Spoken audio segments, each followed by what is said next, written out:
नमस्कार दोस्तों, वेदांत success academy में आप सभी छात्रों का स्वागत है। कल हमारी पहली क्लास थी। हम लोगों ने पाषाण काल पढ़ा, उसमें हम लोगों ने मध्य पाषाण काल पढ़ा, पूरा पाषाण काल पढ़ा। आज हम लोग नव पाषाण काल, ताम पाषाण काल और महापाषाण काल पढ़ेंगे। सभी छात्रों को बता दूं, यूपी पीसीएस की फॉर्म भरे जा रहे हैं। 27 जुलाई उसकी लास्ट डेट है। 6 दिसंबर को एग्जाम है। आज जो लोग तैयारी पहले से कर चुके हैं वो लोग तैयारी अपनी जारी रखें, और जो लोग अभी अभी जुड़े हैं वो लोग को थोड़ी मेहनत की जरूरत है, पर तैयारी कीजिए जरूर से जरूर। अभी टाइम है, कम है पर ठीक है। तो हम लोग अपनी क्लास में चलते हैं। कल हम लोग ने पढ़ा था पूरा पाषाण काल, मध्य पाषाण काल। आज उसका थोड़ा रिवीजन करके फिर हम लोग नव पाषाण काल में एंट्री मारेंगे। कल हम लोग ने पढ़ा पूरा पाषाण काल। पूरा पाषाण काल और मध्य पाषाण काल।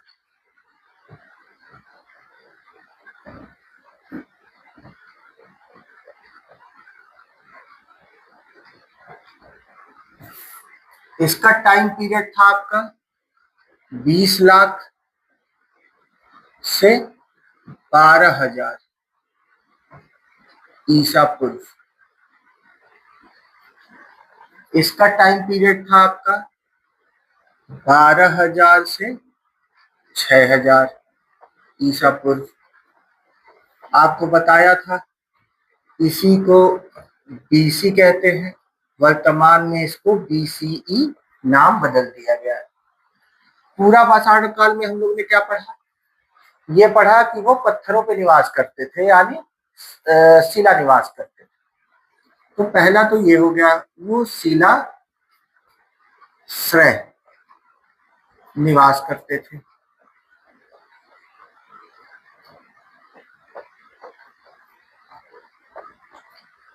दूसरा क्या? खानाबादोश थे।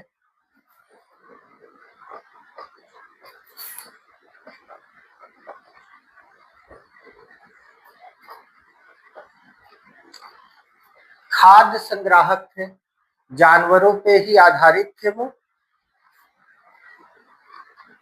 खाद्य संग्राहक, जानवरों पे आधारित थे, पर आधारित थे। ठीक है। उसके बाद क्या किया था? आग की खोज कर ली थी इन्होंने। आग की खोज, आग की खोज जो की थी वो गलती से हुई थी, ये आप याद रखिएगा, पर आग की खोज हो गई थी। चित्रकारी, आपको बताया था, ये नाम जरूर याद रखिएगा। भीमबेटका कहाँ है ये? एमपी में है, मध्य प्रदेश में। जिला कौन सा था? रायसेन जिला। इसको आप याद रखिएगा, ये इंपॉर्टेंट है। बड़े बड़े पत्थरों से ये शिकार करते थे, यानी कि ये बड़े बड़े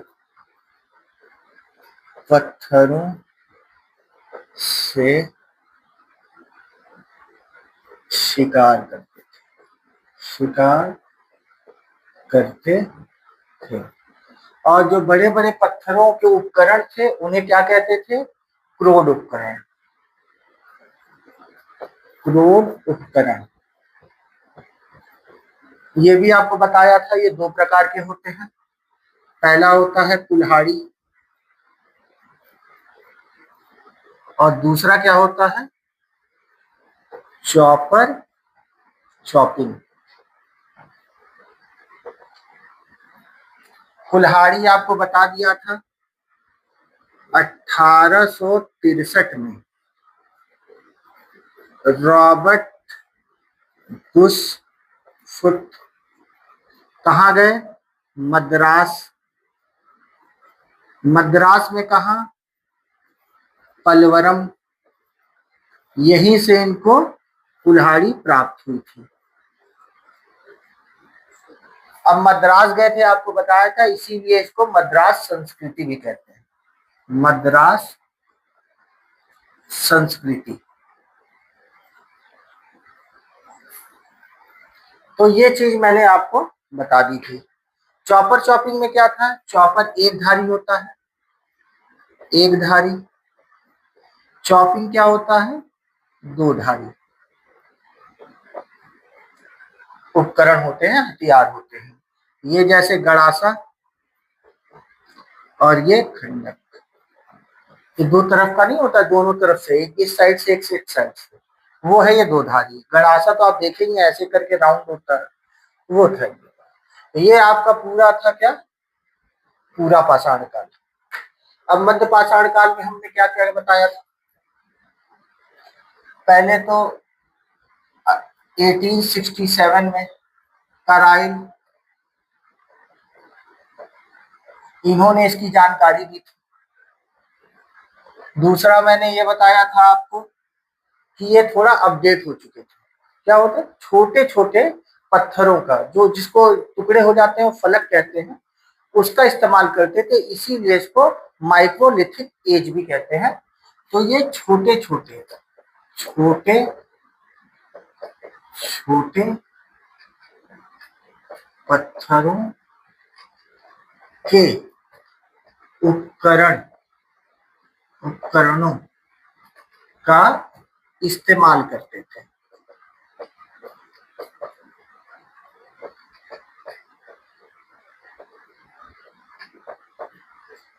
इसी को क्या कहते हैं, माइक्रोलिथिक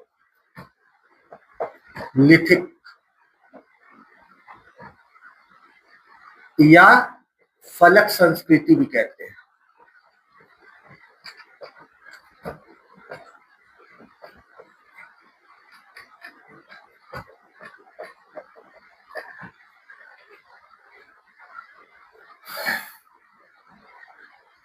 और क्या बताया था आपको, इन्होंने एक नया अपडेट जो किया था वो क्या था, पशुपालन का। ये अब क्या किए थे, बड़े बड़े जानवरों को नहीं, अब छोटे हथियारों से छोटे जानवरों का शिकार करने लगे थे, और बड़े बड़े जानवरों को ये क्या करते थे, उनका पालन करने लगे थे, उनको पालने लगे थे। तो ये पशुपालन,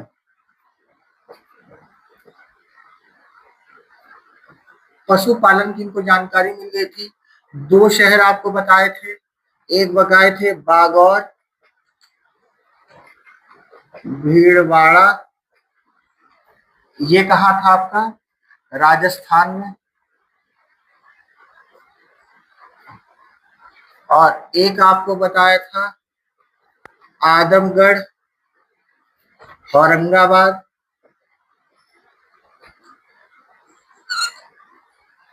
ये कहा था मध्य प्रदेश। दो जानकारी हो गई थी। अब एक और अपडेट था, ये अंतिम संस्कार की भी इनको जानकारी हो गई थी। अंतिम संस्कार, ये कहाँ कहाँ इसके साक्ष्य प्राप्त हुए थे, तीन जगह बताया था, बुर्ज, होम, ये कहाँ है, कश्मीर में। यहाँ क्या प्राप्त हुआ था, इनको साक्ष्य प्राप्त हुए थे, मानव के साथ कुत्ते को दफनाने के साक्ष्य प्राप्त हुए थे।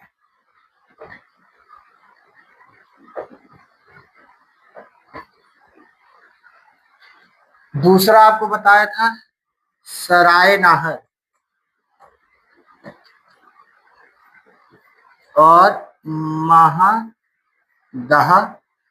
दमदमा, ये दोनों जगह कहाँ है, ये है आपका प्रतापगढ़ में,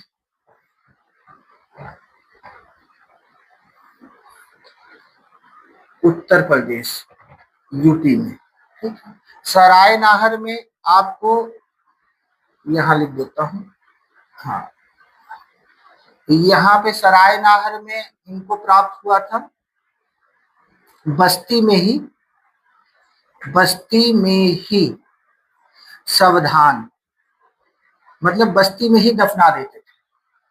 और महादमदमा में क्या हुआ था, स्त्री के साथ, स्त्री और पुरुष को एक साथ दफनाने के साक्ष्य प्राप्त हुए। तो यहां तक आपका पूरा पाषाण काल, मध्य पाषाण काल पढ़ा दिया था, आज रिवीजन भी करा दिया है आपको। अब हम लोग चलते हैं नव पाषाण में।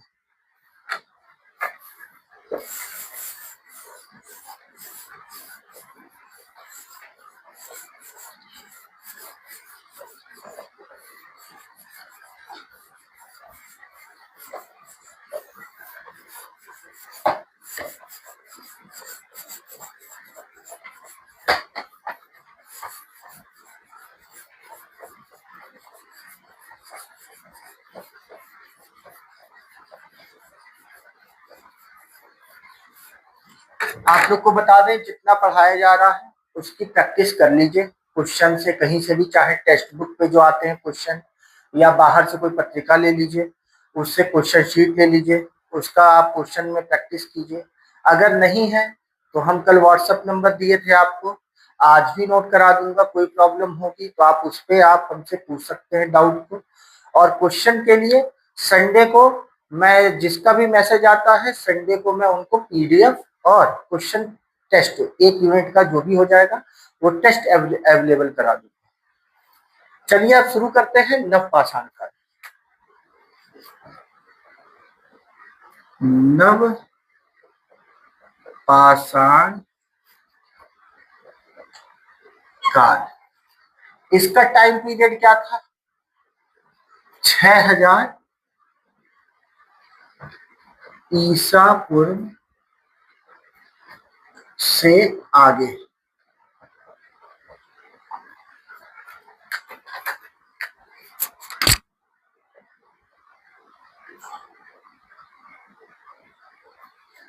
जानकारी इनकी बता दूं, इनकी जानकारी जो दी थी, कौन दिया था, 1865 में, 1865 में सर जॉन लुबाक, सर जॉन लुबाक, इन्होंने इसकी जानकारी दी थी। ये इसको याद रखिएगा, ये इंपॉर्टेंट है, ये अक्सर पूछ लिया जाता है। अब नव पाषाण में आपको बताते हैं क्या अपडेट किया है। तो नव पाषाण में ये काफी अपने आप को चेंज किए, बहुत परिवर्तन आया। सबसे बड़ा परिवर्तन इसी पाषाण काल में आया था, नव पाषाण में। इसको एक क्रांति भी कहते हैं, एक नई क्रांति की शुरुआत हुई थी इसमें। ये क्रांति क्या थी, अब पहले क्या था, ये लोग पूरा पाषाण मध्य पाषाण काल में ये लोग खाद्य संग्राहक थे, यानी कि खाद्य संग्राहक, ये खाद्य संग्राहक मतलब क्या था, ये जानवरों पे आश्रित थे, जानवरों पर आधारित थे। अब इन्होंने सबसे बड़ी क्रांति क्या आई है, अब ये खाद्य संग्राहक से बन गए खाद्य उत्पादक।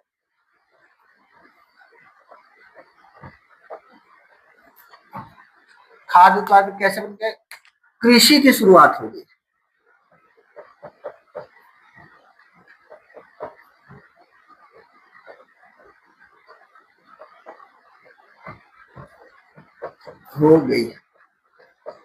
अब जहां कृषि की शुरुआत हो जाएगी किसी भी देश में, सबसे बड़ी आर्थिक व्यवस्था ये एग्रीकल्चर ही है। जिस देश का एग्रीकल्चर स्ट्रांग है, समझ लीजिए उसकी आर्थिक व्यवस्था बहुत ही अच्छी है। अब ये लोग क्या किए, कृषि की शुरुआत कर दिए, और ये लोग जानवर पे अब सिर्फ जानवरों पे आधारित नहीं थे, पर आधारित नहीं थे।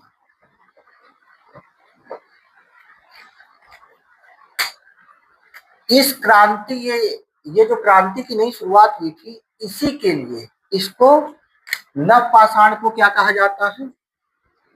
इसको कहा जाता है नव पाषाणिक क्रांति,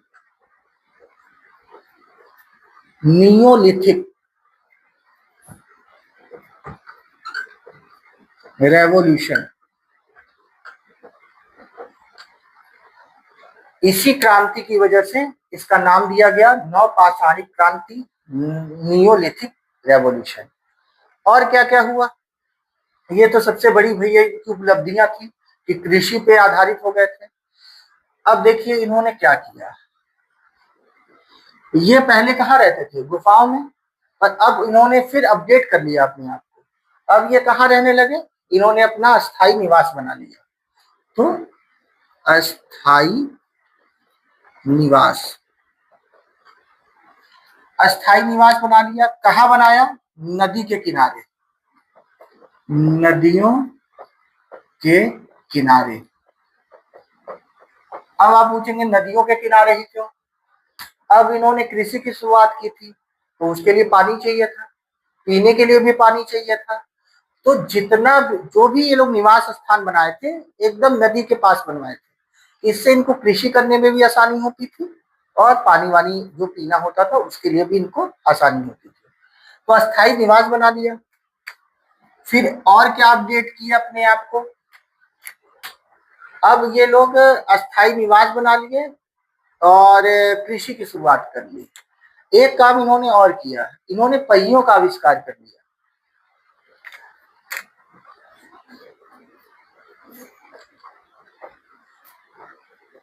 का आविष्कार आविष्कार कर लिया। अब पहियों का आविष्कार किस लिए? इन्होंने पहियों का आविष्कार मित्र भांड,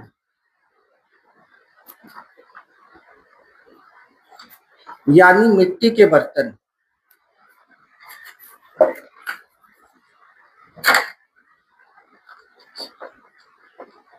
मिट्टी के बर्तन, इन्होंने मिट्टी के बर्तन बनाने के लिए बनाते थे और पहियों का आविष्कार कर लिया। यानी इन्हें मिट्टी के बर्तन भी आप लोग देखे होंगे, गोल सा होता है, उस पर मिट्टी करके ऐसे ऐसे जो कुम्हार होता है अपना उनकी शैली होती है, वो मिट्टी से कई आकार बना देते हैं। आजकल मिट्टियों के बर्तनों में लोग खाना खा रहे हैं। ये समझ लीजिए उस टाइम में इन्होंने मिट्टी के बर्तन का आविष्कार कर लिया था। अब आते हैं इनके स्थल कौन कौन से थे, जहां जहां ये काम किया इसके स्थल कौन कौन से थे। आइए चलते हैं इसके बारे में, इसको नोट कर लीजिए आप लोग।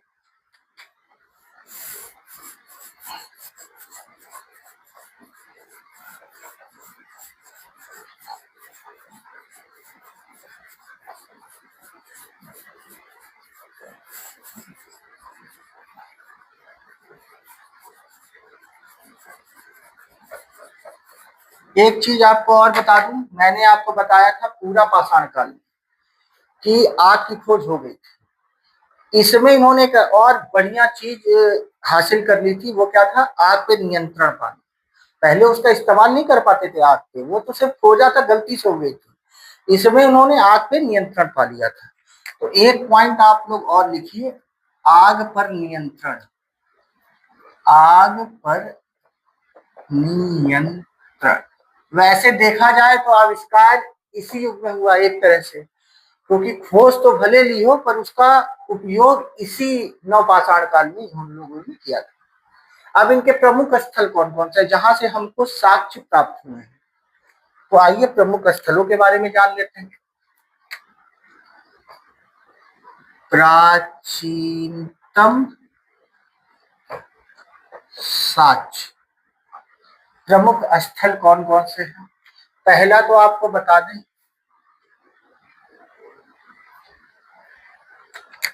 सबसे प्राचीनतम साक्ष्य कृषि का जो प्राप्त हुआ है, जहां से चावल प्राप्त हुआ है, वो था लहुरा देव। लहुरा देव। यहां से क्या हुआ है, सबसे प्राचीनतम साक्ष्य प्राप्त हुए हैं। सबसे प्राचीनतम साक्ष्य कृषि के प्राप्त हुए। क्या प्राप्त हुआ है, चावल, किसी को धान कह लीजिए। दूसरा है कोल्डी हवा।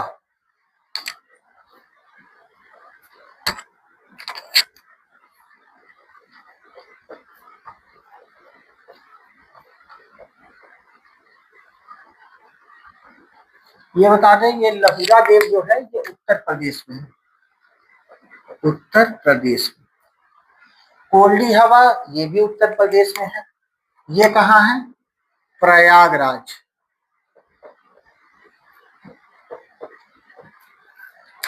या आप इसको कह लें इलाहाबाद। ये इलाहाबाद से चेंज हो गया है नाम, सबको पता ही है, प्रयागराज में है ये। लहुरा देव से पहले सबसे प्राचीनतम साक्ष्य कृषि का यहीं से था अभी तक। कुछ साल पहले ये लहुरा देव ऑफिशियल अनाउंस हुआ है।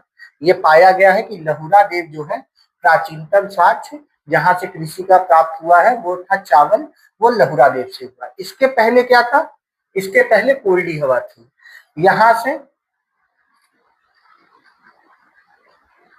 कृषि के साक्ष्य प्राप्त हुए, यहां से चावल प्राप्त हुआ। चावल। अगर एग्जाम में लहुरा देव नहीं है तो आप कोल्डी हवा लगा सकते हैं प्रांतिक में। अगर लहुरा देव है तो लहुरा देव ही लगाइएगा। अब आपका पॉइंट आ जाता है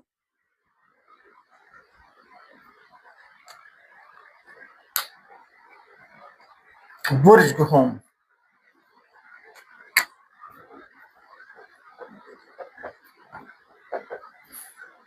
ये आपको बताया था कहाँ पे है, कश्मीर में।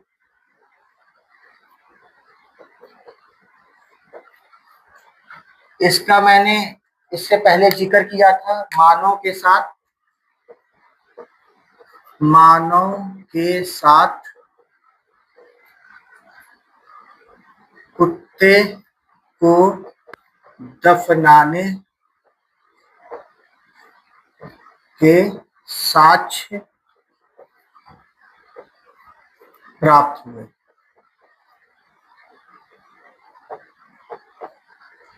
दूसरा चीज क्या है, गर्तावास।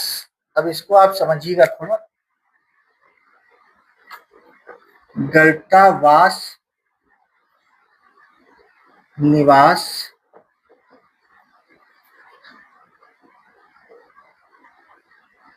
के साक्ष्य प्राप्त।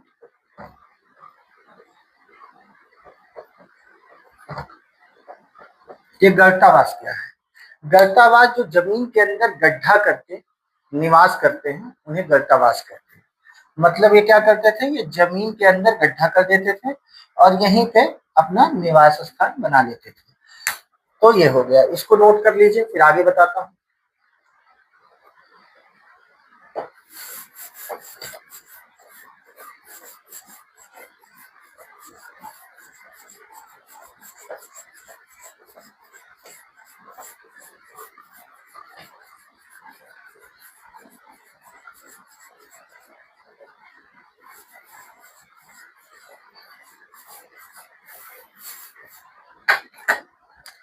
अब अगला पॉइंट है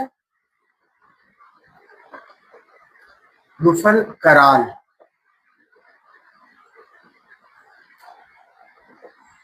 ये भी आपका पड़ता है कश्मीर में।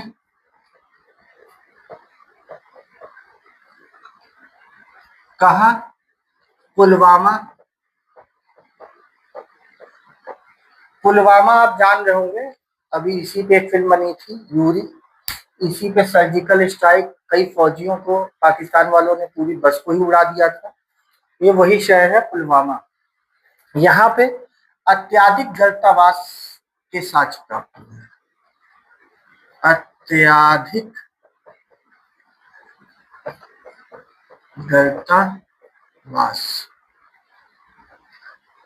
के साक्ष्य प्राप्त हुए।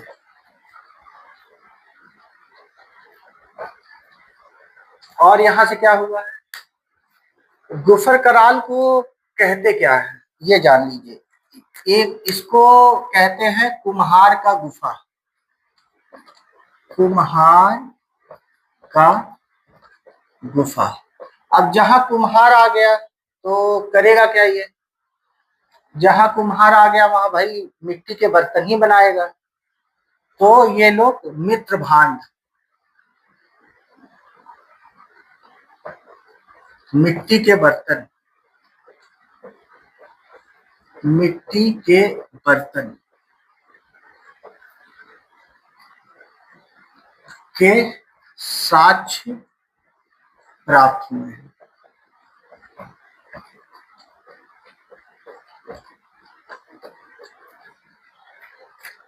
और यहाँ कृषि और पशुपालन का भी साक्ष्य प्राप्त हुआ है। कृषि और पशुपालन।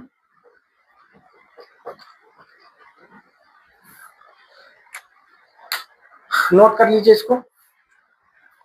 अगला पॉइंट है आपका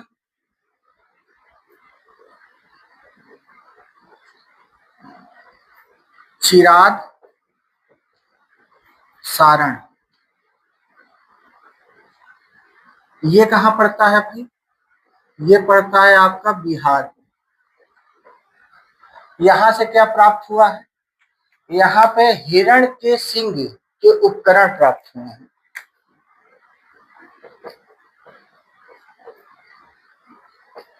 के सींग के उपकरण प्राप्त हुए।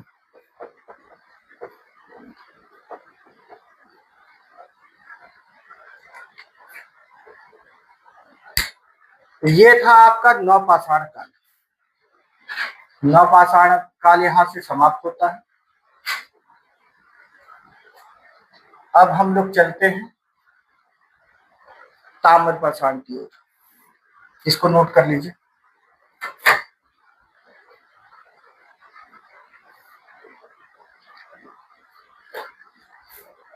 बस पीछे पीछे।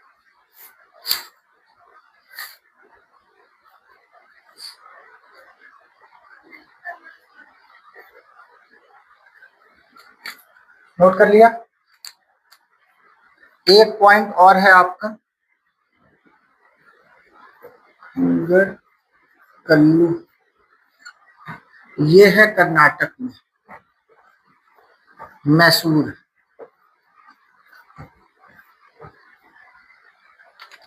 इसमें क्या हुआ था? राग का टीला कहा जाता है इसे। राग का टीला। राग का टीला मतलब क्या होता था? जो जानवरों के गाय के गोबर होते थे, गाय के गोबर या जो भी उसका उपला बना के, गोईठा बना के, ये क्या करते थे, मतलब कोई बड़े पर्व पे या कोई इनका संस्कृति होगा तो एक जगह बनी थी जहां पे ये उसी पे जलाते थे, या जो भी संस्कृति रही हो, जो भी करते हो, उसी का इकट्ठा होते होते एक टीला बन गया था। क्योंकि अगर ये नॉर्मली कहीं कहीं होते तो एक जगह टीला नहीं मिलता, कहीं जाते, यानी कि कोई संस्कृति रही होगी, इनकी कोई आस्था रही होगी, उस हिसाब से जलाते थे, इससे ये राख का टीला हो गया। तो ये नोट कर लीजिए, यहाँ आपका नवपाषाण काल खत्म हो जाता है।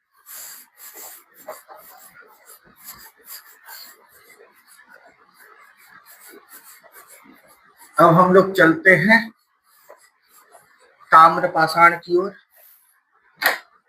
तो हेडिंग डाल लीजिए ताम्रपाषाण।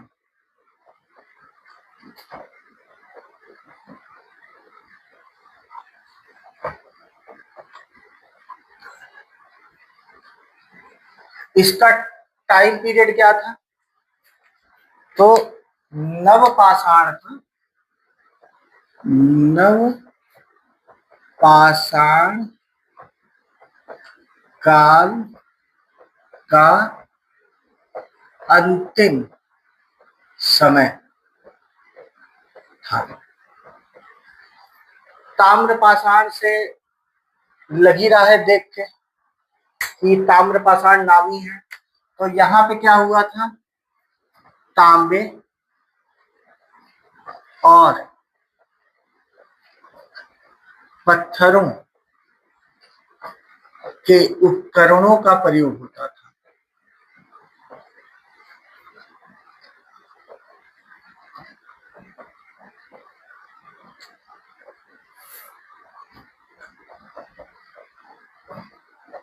इसीलिए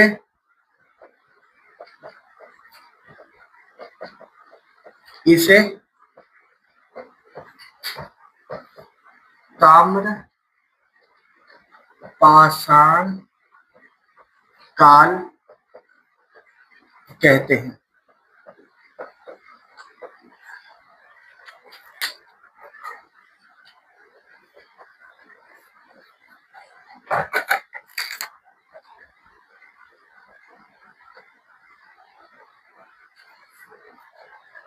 इसी को क्या कहते हैं?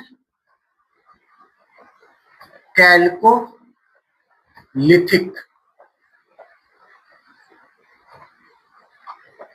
भी कहते हैं।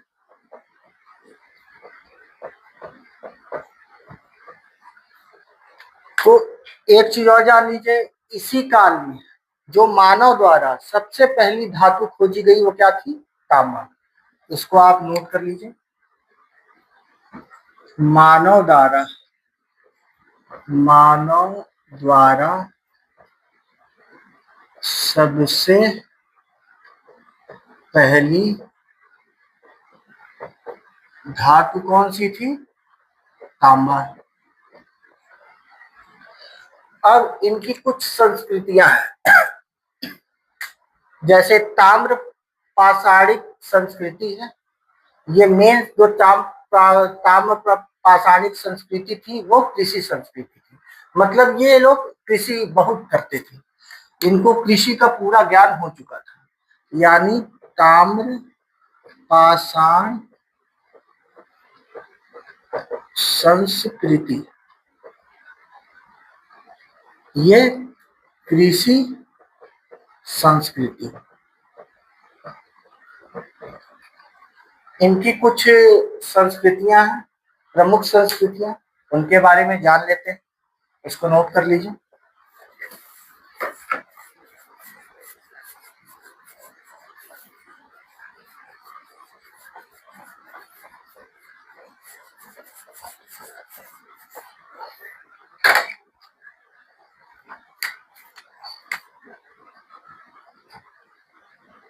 प्रमुख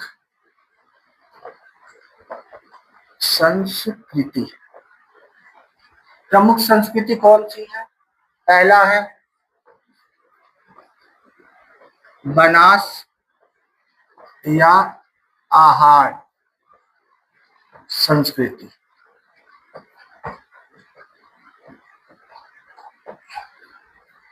इसके प्रमुख स्थल क्या क्या है?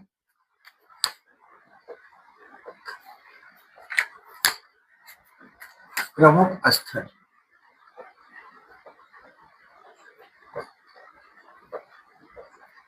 कौन कौन से हैं? तो पहला है आहार,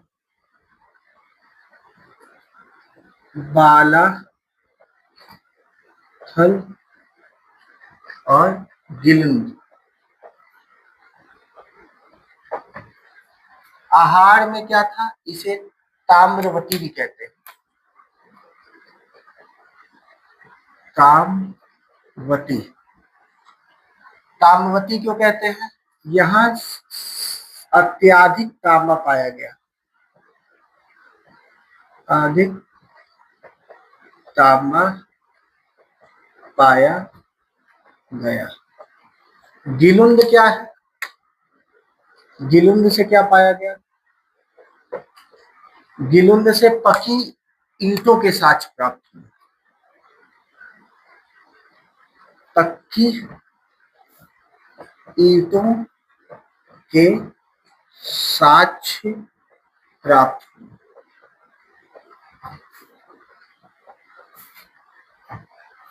ये नोट कर लीजिए। दूसरा आता है कौन सी संस्कृति? कायथा। कायथा संस्कृति।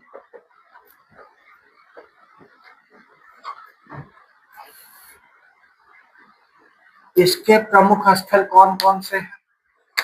इसके प्रमुख स्थल हैं कायथा एवं एरण्य।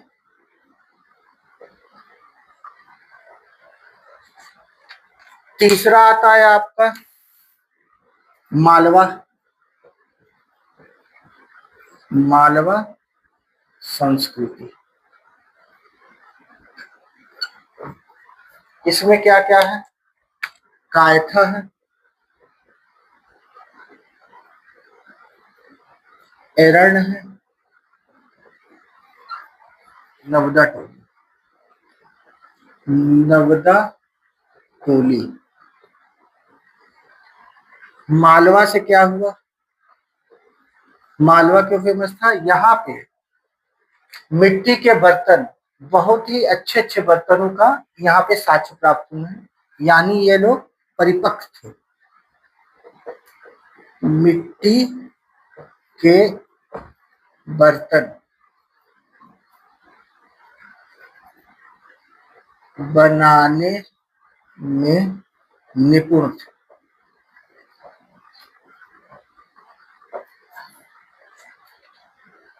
और नवदा ने कायथा, कायथा के बारे में बता देते हैं। एरण के बारे में बता देता हूं। यहाँ एरण क्या है? एरण ये आपका है सती प्रथा। सती प्रथा का प्रथम अभिलेख।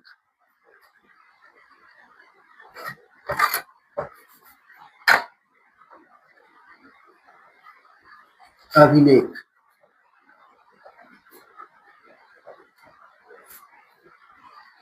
प्राप्त हुआ।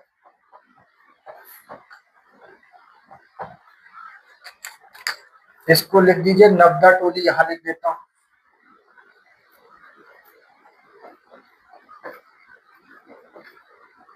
नवदा टोली से कृषि की जानकारी।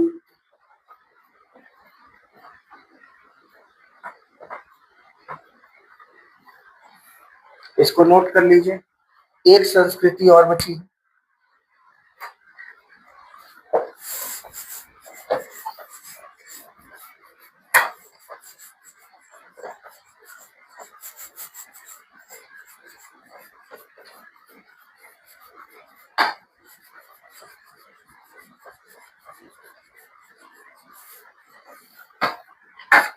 एक संस्कृति और है आपकी जोरवा।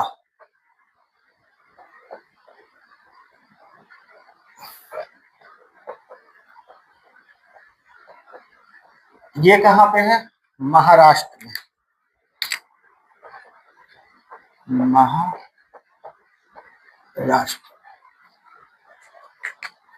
इसके प्रमुख स्थल कौन से हैं?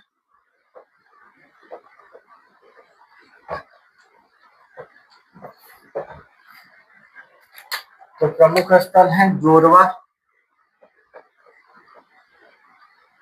ये असल बात जोरवा नहीं है, ये जोरवे। इसको ये थोड़ा ठीक कर लीजिएगा आप लोग। ये जोरवे। जोरवे।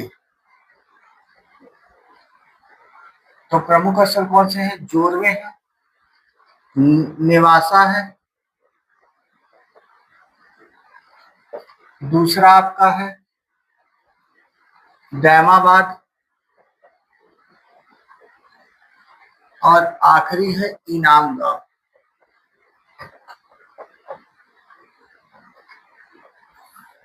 इनाम गांव क्या है? इनाम गांव ये बहुत बड़ी बस्ती थी, बहुत बड़ी बस्ती। और दैमाबाद से क्या हुआ है? दैमाबाद से काश के साक्ष्य मिले।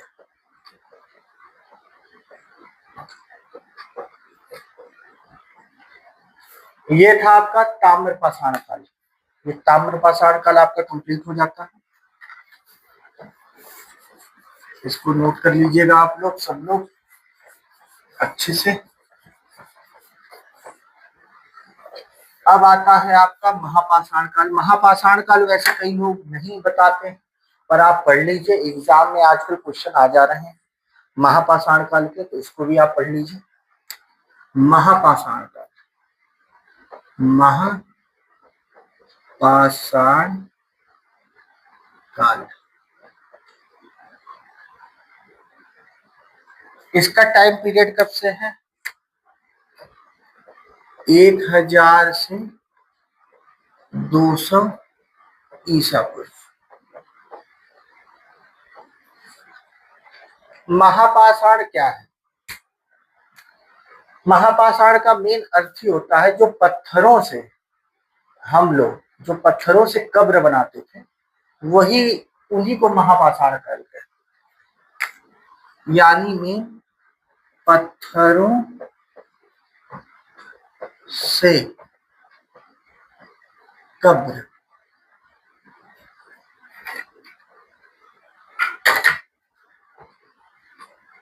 कब्र बनाने को ही महापाषाण, महापाषाण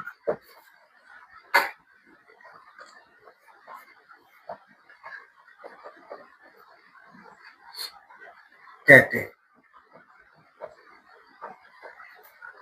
अब क्या है, ये जो कब्र है, ये भी 3 प्रकार से इसको बोला जाता है। नोट कर लीजिए, ये जो कब्र है, एक तो है शिष्ट,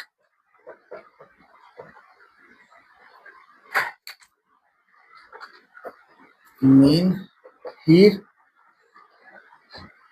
और एक है डालमेन। शिष्ट क्या होता था? ये जमीन के अंदर गड्ढा खोद के बनाया जाता था, जमीन के नीचे आयतकार होता था। ये पहले बता दूं, ऐसे होता था ये, और इसके चारों तरफ क्या करते थे ये लोग, ऐसे चारों तरफ गोल संरचना बना लेते थे। जमीन के नीचे गोल संरचना बना देते थे। तो ये कब्र जो खोदते थे, कहाँ खोदते थे? जमीन के अंदर, और इस गोल संरचना में इसको कहते थे पिट सर्किल।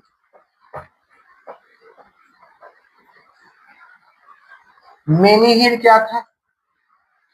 मेनीहीर ये जमीन के ऊपर,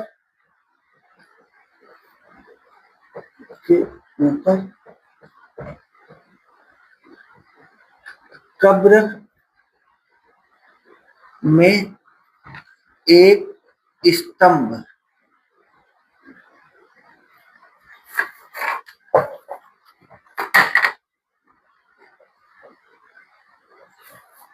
बनाते थे। तो क्या करते थे ये लोग, ये जमीन के ऊपर ऐसे कब्र होती थी, और यहाँ से पत्थरों का एक स्तंभ बना देते थे। आज भी बनता है, आप लोग देखे होंगे, यहाँ लोग नाम लिख देते हैं। तो यही एक कब्र के ऊपर, ये कहाँ बनाते थे? मेनीहीर में। डालमेन में क्या करते थे? जमीन के ऊपर कब्र बनाते थे, जमीन के ऊपर कब्र बनाते थे। महापाषाण काल में ये इतना ही है। अब इतना जानिए, पत्थरों से कब्र बनाने को ही महापाषाण कहते हैं। कब्र या समाधि, इसी को महापाषाण कहते हैं। कब्र को भी तीन तरह से बोला जाता था वहां पे, एक शिष्ट, एक मेनिहीर, एक डाली। इसमें क्या होता था, शिष्ट में जमीन के नीचे गड्ढा करके और एक सर्किल बना देते थे, उसकी संरचना कर देते थे। उस सर्किल को पिट सर्किल कहते थे। डालमेन में क्या करते थे, जमीन के ऊपर कब्र बनाते थे। और मेनी हीर में कब्र जो ऊपर बनाते थे उसी के ऊपर पत्थर की एक स्तंभ स्थापित कर देते थे। इतना ही है महापाषाण काल में, बाकी कुछ नहीं है। बाकी आपका यहाँ पे पाषाण काल पूरा कंप्लीट हो चुका है। इसके आगे अब आप क्वेश्चन लगाइए, जो भी प्रॉब्लम आती है वो आप हमसे पूछ सकते हैं। मेरा व्हाट्सएप नंबर आज फिर लिख देता हूँ, ये है 6394020248। ये है मेरा व्हाट्सएप नंबर, आप इसको नोट कर लीजिए। और इसमें कोई भी प्रॉब्लम होती है या कोई भी डाउट होता है, आप व्हाट्सएप पे नाम और अपना डाउट आप लिख सकते हैं। उसको आपको सॉल्यूशन आपका भेजा जाएगा या आपसे बात करके जैसे भी हो आपको सॉल्यूशन बताया जाएगा।